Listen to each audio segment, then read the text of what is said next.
When he was 17 and his current wife, his only wife, was 15, they went to a party. She went with somebody else. And he went up to the fellow that took her there and said, you know, I did a culture tour that you do. Maybe I should take her home. And so he took her home, and they dated ever since. He was gone in France for 2.5 years for our church and didn't see her. And when he came home, he met her at the airport. They got in a car, and he said, you know, are you still love me? She said yes. He said, well, I still love you. Let's get married in 2 weeks.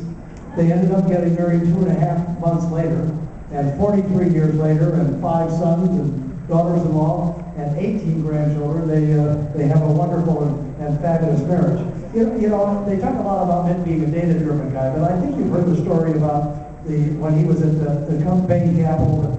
One of his partners came in one day and said, my daughter's missing. And Mitt said, what do you mean that she's missing? Well, she's on drugs. And she went to New York with some friends and hasn't returned. And it's a Tuesday and she left on a Friday. Mitt shut down the business and took everybody to New York. He called the lawyers that worked for them, the accountants that worked for them, the investment bankers. He said, I want you all to bring your people to New York. He organized a grid system where they walked across the city and handed out flyers, got on the news. And after 3 days, somebody called and said, is there a reward? And that before they could talk to the person, he hung up, but they traced the call. And I met the man that carried her out of that house.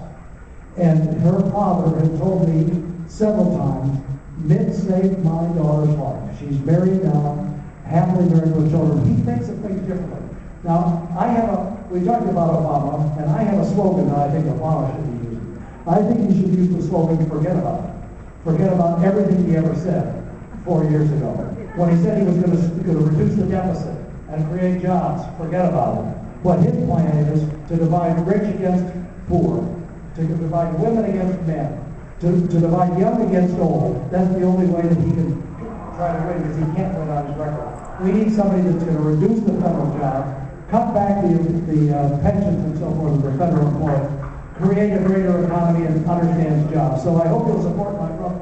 I see he wants me to leave here, so thank you so much. I appreciate it very much.